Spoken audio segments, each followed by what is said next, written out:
কড়াইতে।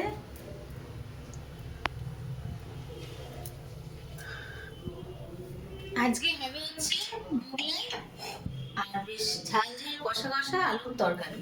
সেই আলুর তরকারিটা আমি এখন বানাচ্ছি, মোগলাইটা পরে হবে, আপনারা দেখতে পারবেন।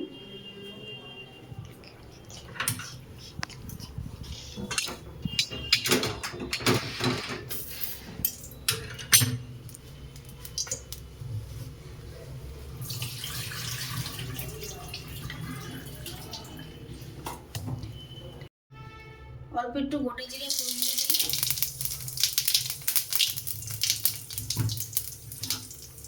এবার আলুগুলো সব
আলুগুলোকে লাল লাল করে ভেজে নিয়েছি।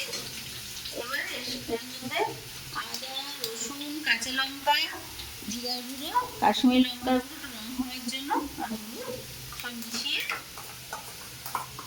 এটা কষাবো হালকা।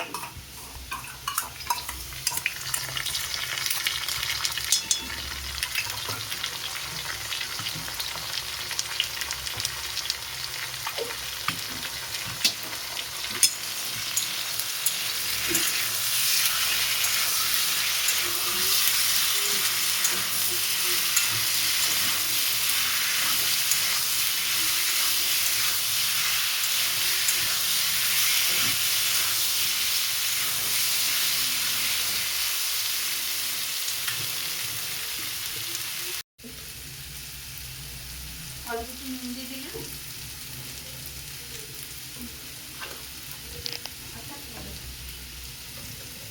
মশলার জলটা দিয়ে কষাবো।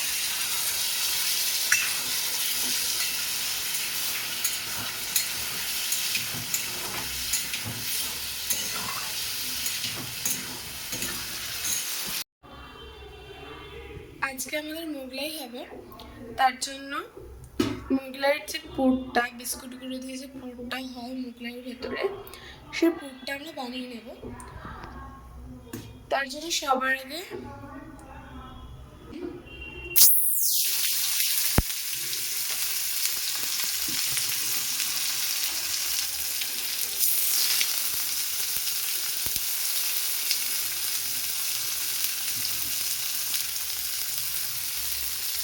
পেঁয়াজটা একটু ভাজা ভাজা করে নেব। একটু নুন দিয়ে দেবো,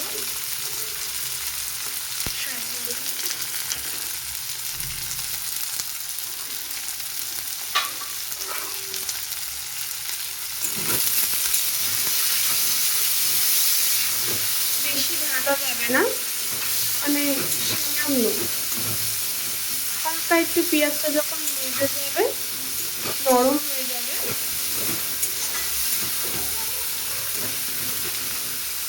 এখন এবার বাদামটা দিয়ে দেবো, কাঁচা বাদাম।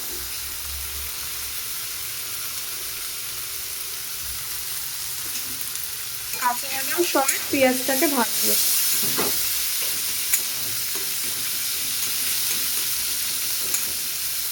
এটা একটু ভাজা ভাজা হোক। একজন এদিকে বেলবে আর আমি ওদিকে পুর দিয়ে রেডি করে ভাজবো।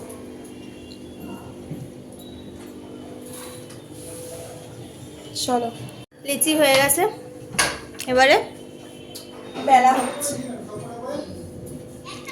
আচ্ছা, এগুলোকে বেলে রাখবে।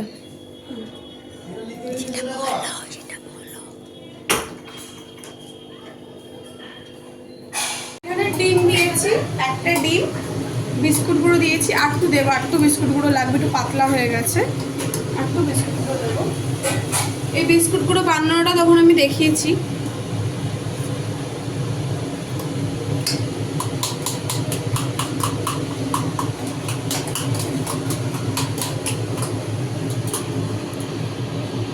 এক চামচ নিলাম,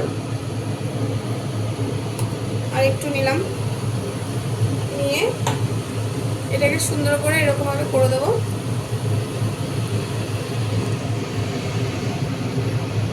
বেশি দেবো না, বেশি দিলে বেরিয়ে আসবে।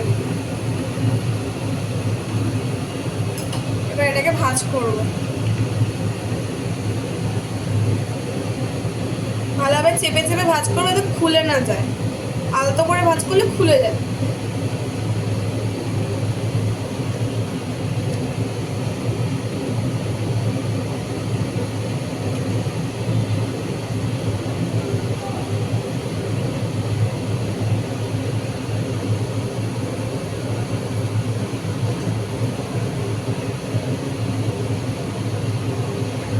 এটা হয়ে গেছে রেডি পুরো।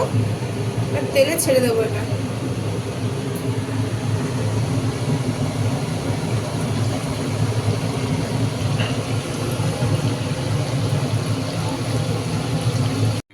তো রেডি আমাদের মোগলাই পরোটা, দিলাম আর একটা ঝাল মানে মোগলাই, আলুর তরকারি, স্যালাড, সস। হয়ে গেছে আমাদের মোগলাই পরোটা। রেসিপিটা দেখে নাও এবং তোমরাও ট্রাই করে খাও, আর কমেন্টে জানিও কেমন লাগলো, অবশ্যই করে। ওকে, চলো বাই, গুড নাইট।